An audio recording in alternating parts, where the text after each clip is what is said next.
Hi, and welcome to the X22 Report Spotlight. Today's guest is Claudio Grass. Claudio is one of the founders of goldenliberty.com, also a passionate advocate of free market thinking. Claudio is the Mises ambassador and follower of the teachings of Austrian School of Economics, and I am very happy to have him on the X22 Report Spotlight. Claudio, welcome to the Spotlight. Thank you very much, Dave. Great to have you on the line. Thank you for being with us today all the way from Switzerland. I really appreciate it. And I wanted to start out in the EU, the Europe area. Since you're out there, you're on the front lines. I wanted to talk about the countries that are deciding to leave the EU. And I wanted to get your take on what's happening since you're there. What are people saying? What's going on? Because we know that the Brexit, UK is trying to leave. We know France, if Marine Le Pen gets in, most likely they're going to have some type of referendum.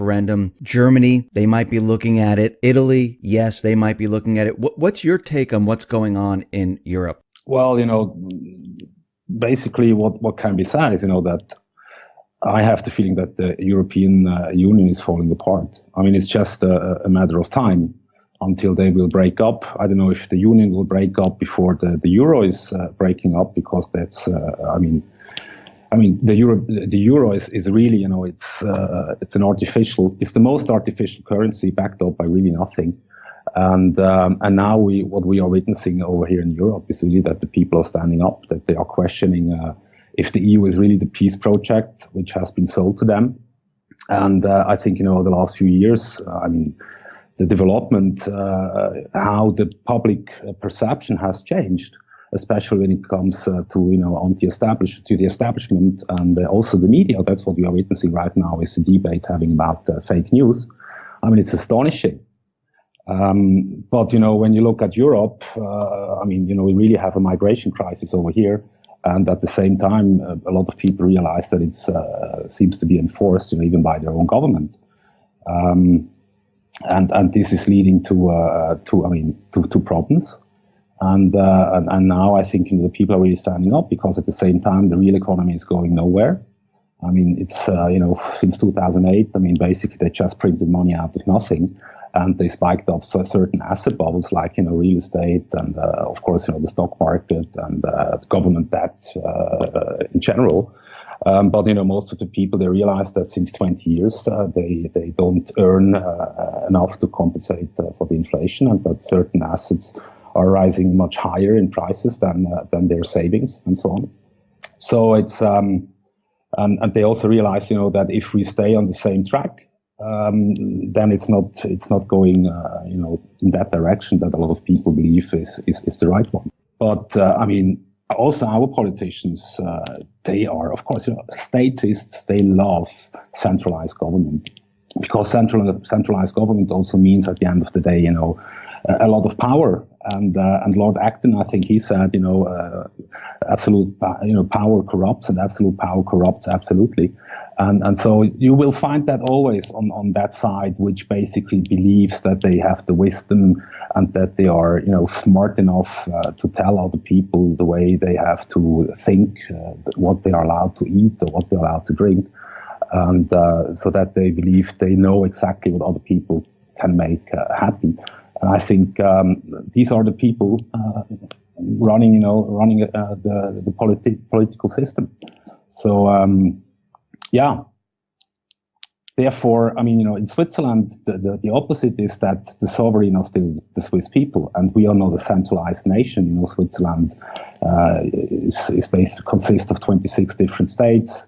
We have 4 different languages. We had since the start of Switzerland back in 1291, we had Catholics and Protestants, and we always had the whole nation was founded on the principles of subsidiarity, meaning we have an absolute bottom-up approach and not a top-down approach. So we never believed in centralized government. We never believed in a king. We came together in 1291, the Swiss people, because they wanted to fight foreign dukes. They didn't want to accept, paying taxes to foreign rulers.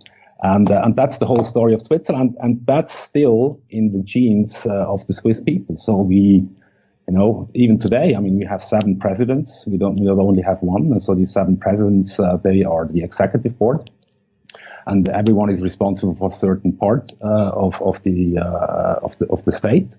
But as you can see, it's already divided. And the history of Switzerland is full that, the states had a lot of power, in terms of taxation, in terms of education, in terms of social or welfare benefits, healthcare system, that stuff. And that's why still, Switzerland is the most decentralized country on this planet. And decentralization means also more liberty. Centralization is exactly the opposite. It means no liberty at all. The more centralized the whole system becomes. And so Switzerland is a great example, for, to show also the European Union, or even, I think in the States, how it, that power does not need to be centralized, that it's not going pro the people, that it's most of the time going against their own people. And so I think if the people understand that they can, decentralize, break up in certain regions or states, and there they decide themselves in terms, how they want to support, what needs to be decided in terms of who builds the roads or who will be, a judge. But you should keep it as small and at the bottom as possible, because even Aristoteles used to say, demos, the village, kratia, the rulers. So democracy can work, but on a very low scale. And people need to understand that the biggest asset basically is to protect individual liberty. Now, do you think if the EU does break apart, do you think this is going to have a domino effect on other countries? Do you think other countries will join in? Do you think it will hit the United States if this does happen, if the EU does break apart? Definitely. I think, that's what... then let's have a look at the United States and at the Trump effect, because I always look at the world and the history. It's a kind of a cycle. History rhymes. It doesn't repeat, but it rhymes. And so when we look at the whole world, we always they wanted now. The Clinton clan, for example. They were really the representative of the deep state, and their agenda has been really globalization, meaning we want to have as much power centralized on a certain level to rule over the rest of the world. That was really the Clinton agenda.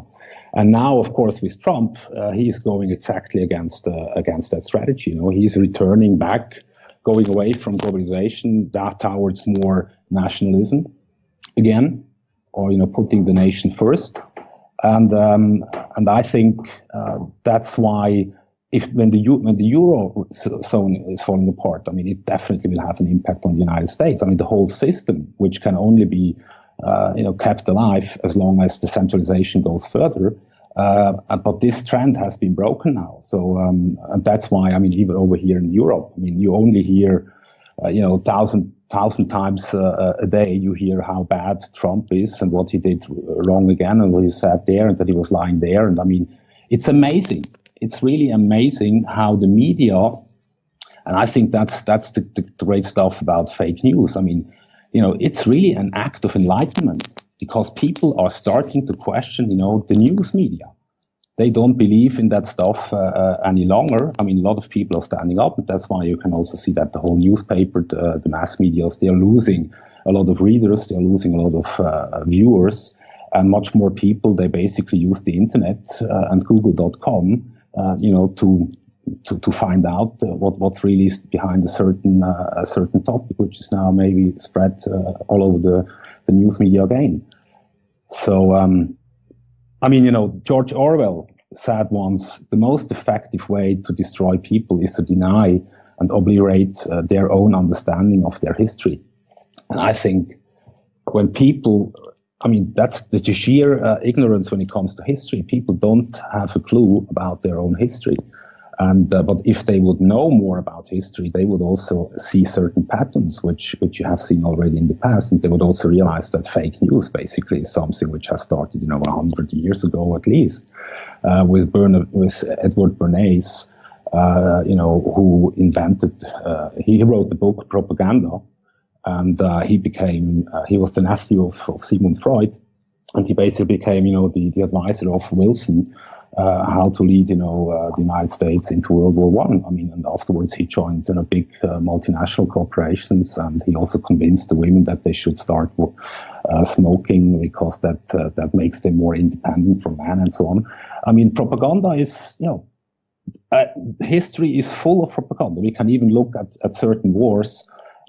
How they started. I mean, everyone knows that Vietnam has been started, based on a false flag news item. We know that, Bush and Colin Powell were lying when they were saying, Saddam has weapons of mass destruction and all that stuff. I mean, so we can see it, and it's going on for a very long time. But now I really have the feeling that people are starting to question it, and therefore I think it's a real act of enlightenment, that they really start to question, and that they, what they now have to learn is basically to talk to each other again and to use their own minds to think independently. And I think this is what we can see on a certain level. So you're seeing the same propaganda, I mean, from what you're describing and everything that we're seeing here in the United States, where everything that Trump says or does, it's completely bad. You're seeing the same exact thing out there. What are they saying about like the economy out in Europe? Are they saying that everything is great and strong and everything's fantastic? In the United States? Out in Europe and Switzerland? Well, yeah, of course, they always say it's better and improve. But I mean, the people, they just don't. They don't see it. They hear, okay, we have deflation, but at the same time, they realize, that rentals are going up. That the healthcare system costs more, and that they have to pay more taxes, and that also the dinner is becoming more expensive, and so on. So, I mean, It's horrible. I mean, the news, I don't follow the news that much. I mean, I don't read. I mean, I just check out every day, what's coming in on certain news, in Germany and in the States, and also in Switzerland and France and so on. But I mean, it's always nonsense and destruction from what's really deception, and what's really going on this planet. So you deal in gold, and I wanted to ask you a couple questions about gold. We know that Germany, the Bundesbank, they repatriated all of their gold and they accelerated the process. Why do you think they wanted all their gold back, and why do they want it back so quickly? Oh, I mean, they initiated that initiative, I think 4 years ago or something. That's when they wanted to start. As far as I know, I mean, I haven't followed now over the last 2 years, because when they started, basically they were saying, they hardly got any gold delivered. So there were some stories saying that it needs to be melted or whatever, and that it takes longer to ship and whatever. But I'm not sure if they got it back.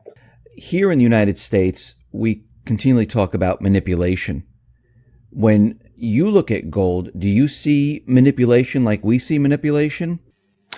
Yeah, I mean, this of course, gold is the antidote that basically shows, that there is something wrong. I mean, it's the barometer that shows that something wrong. When the gold price is rising, then even, the last guy on the street is realizing, something is going wrong, and maybe, at the same time, he sees, the paper becoming worthless and that there are some economical problems. I mean, then and the gold price is rising. That's so, but, gold is, I think the physical gold market is, I don't know, maybe 0.5% of all the total financial assets on this planet. So, when you look at the COMEX, there you can, the biggest gold exchange so far, I mean, most likely, Shanghai is going to take over, or Singapore is going to take over. I mean, the East at least.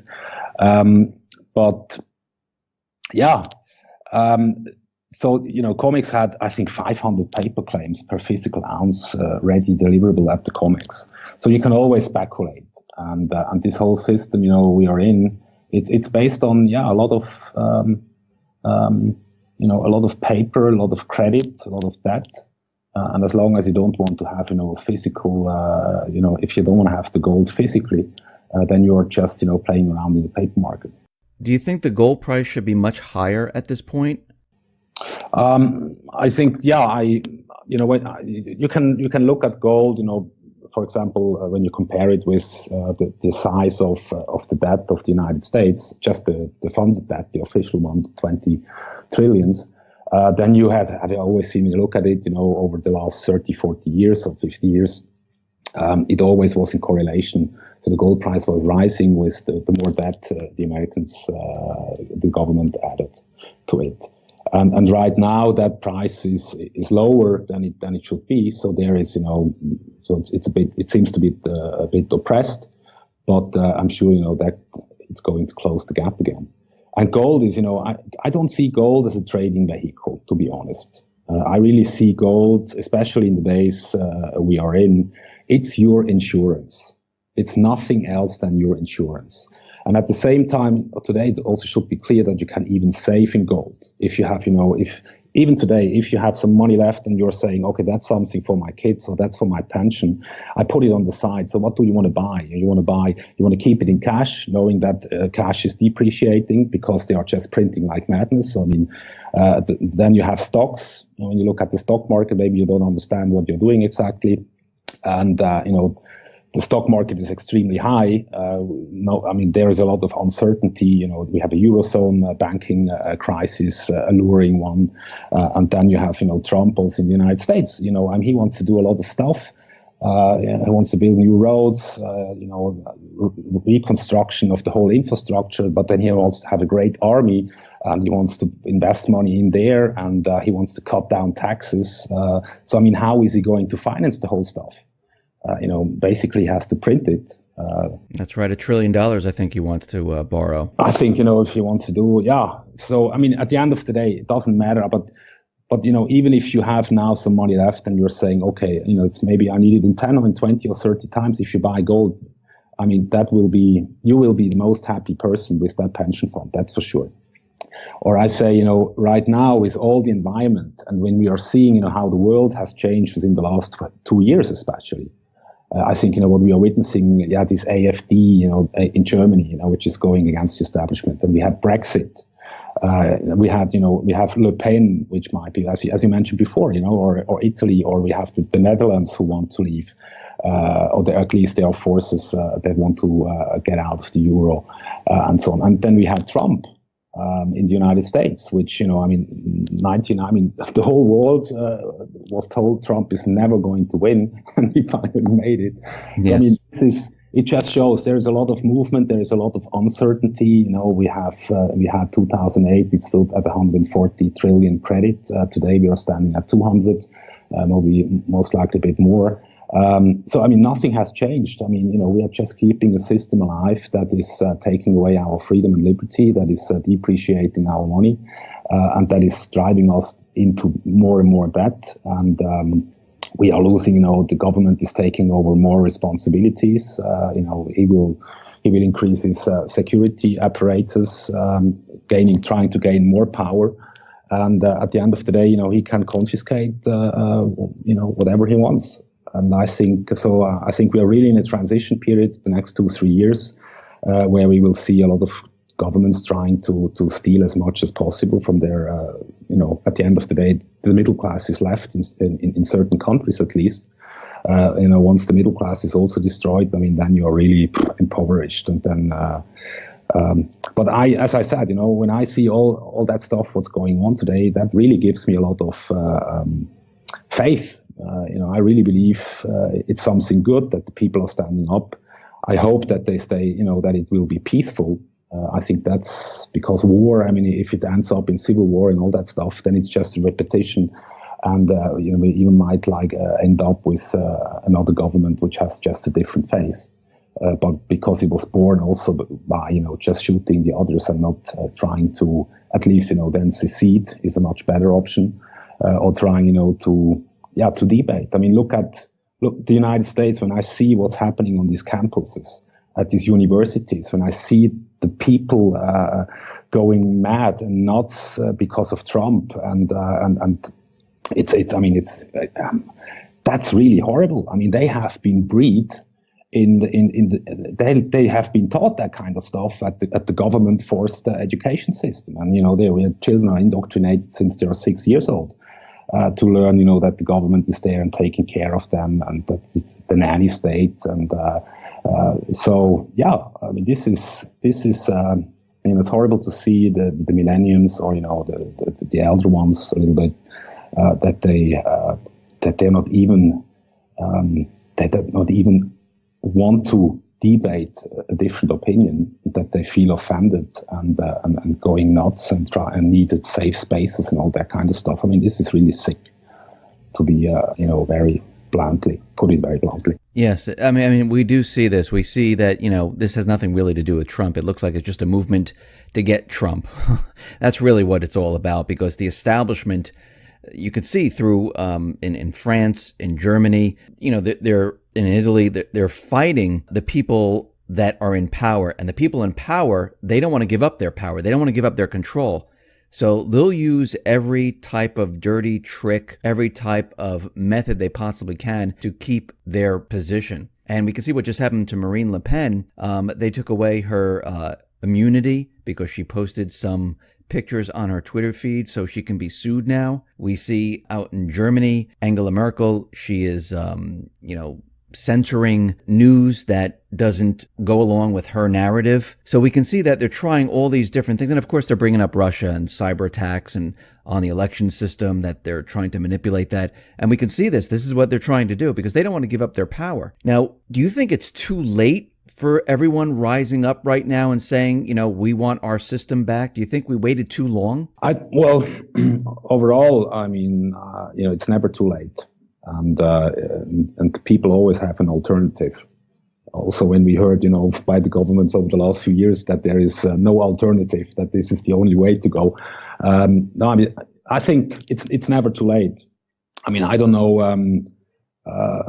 I really see, more clashes in the United States, and I'm also going to see more clashes in the Eurozone, especially also in combination with this mass migration we have witnessed. And of course, these people are coming from a region which has been bombed and occupied, for 100 years at least, and bombed, for the last 20 years. So there you really have created a house which has, lost parents and property, and now they are coming to Europe in combination with,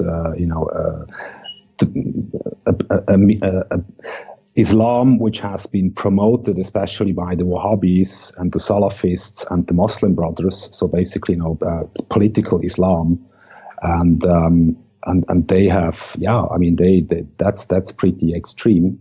But we poisoned a lot of these people because of we fought the war down there. We bombed them back to the Stone Ages, and now we are forcing them, or at least allowing them to come in, and our governments are enforcing it. I mean, fortunately, Switzerland is not part of it.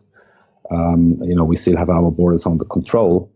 But so you have closed borders in Switzerland. You control who's coming in, and you vet people who want to come in. Absolutely. Now we control people who are coming in, and most of the people, they still want to go to Germany.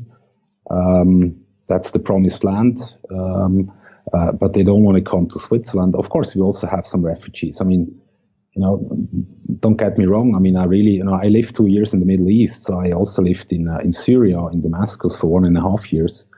When I was young, I also made some mistakes. So back then I was working for the United Nations as a Swiss delegate, as a military, in the form of a military observer. I'm an officer of the Swiss militia system.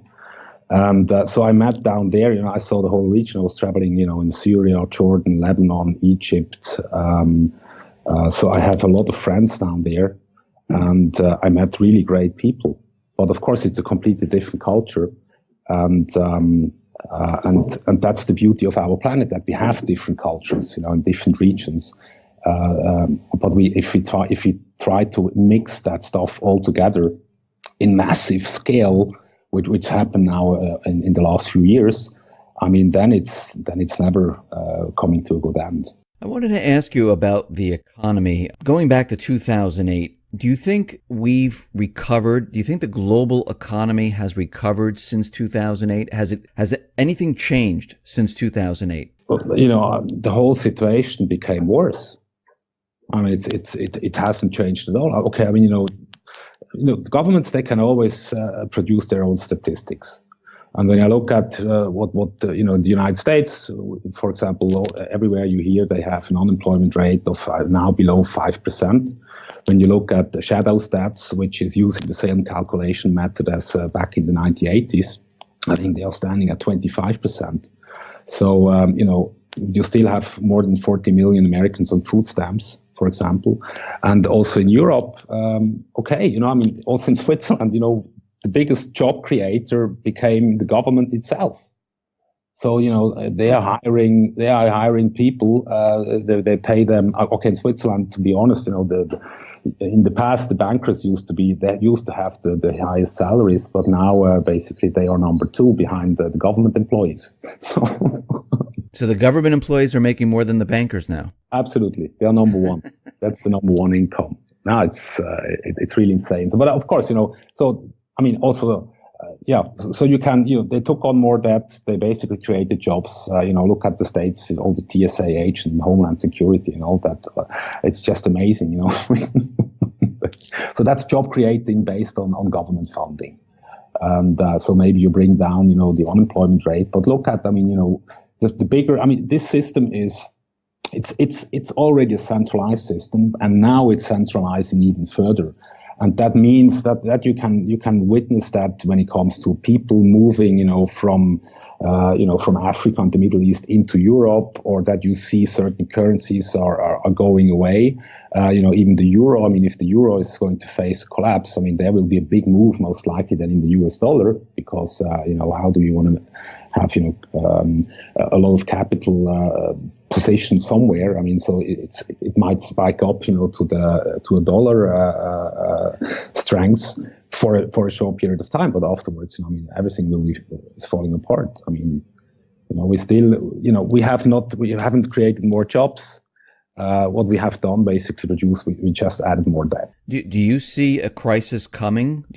Since nothing has really changed, do you see another crisis coming at all? No, absolutely, no doubt about that. That's why I'm not in the physical gold because I believe it's funky or it's funny, or I really believe physical gold is money. And now, when you look at, we had, several hundred paper currencies, pure fiat money currencies, and they all collapsed, and usually it lasted for 50 years, I think, average. And now we are basically operating on a fiat paper system since 1971, when President Nixon closed the gold window and the US dollar became the sole world currency reserve. And 1971, and now we are standing at 2017. We have the euro, which basically never had backed up anything. The Japanese are printing like crazy and buying their own debt, and the Chinese, most likely, they have a capital outflow, which shows that they also added. They basically solved, the 2008 crisis by just printing money and also, adding to that and selling more stuff cheaper and so on. But this is, everything comes to an end. The basis of every economy is to save and to invest, and it's not to consume and to take on debt. And that's where we are. Do you think the EU, the Fed, the IMF, do you think they can keep this going? A lot of people thought the economy was going to come down years ago, 2014. Do you think they can keep this going? Because what we're seeing right now after Trump made his speech, we see, in the U.S., we see the stock market soaring right now. And we have, like you said, negative interest rates. We have central banks creating currency out of thin air. How much longer do you think they can keep this going? At the end of the day, it's people perception. That's as long as the people believe that this piece of paper or a digit on a bank account is still worth something, and they have, or maybe they're trapped in the system because they have too much debt, or they are sitting on a really nice house which has tripled and quadrupled in prices and so on, or they are just afraid of changes. But people, that's what we are witnessing. People don't feel safe any longer. And that's why they are starting to question what's going on. and that will, I mean, that is a process which has been started, and I think this is going on in the future. So of course, the IMF and the central banks, they try to keep it as long as working as possible, but it's not sustainable. I mean, if we can create wealth out of nothing, I mean, then, okay, why don't the central banks give us each $1 million US on an annual basis, and we can all live a happy life? We all know that this is not working. So it's as simple as that. And I think, now we can see that the liberties, they're talking about cashless society. They want to control everything. With a cashless society, of course, you have no bank runs. People have no possibility. Everything will be tracked. Everything can be used against you, and the government knows exactly what you have done. And if they don't like you, then they just block the bank accounts you have. I mean, so that's the trend, and this trend is visible, and there is an opposite reaction to it. And I think that's fake news. That's anti-establishment movements. That's secession movements. I think that's at least the way I look at the world today, and how I interpret myself, what the sources I use, and the picture I have. So, and you definitely have patterns, also in the past. So you see a lot of same patterns, and you can use really history as a guide to understand what's going on again. Claudio, I really appreciate you coming on the X22 Report Spotlight. Thank you very much. How can people get in touch with you? How can people see your work? Sure. Google, Claudio Gross, Switzerland, and then they will find, I did some interviews, a lot of articles. So that's the easiest way. Claudio, once again, thank you very much for being on the Spotlight. I appreciate it. Thank you. Thank you very much, Dave. It was a pleasure.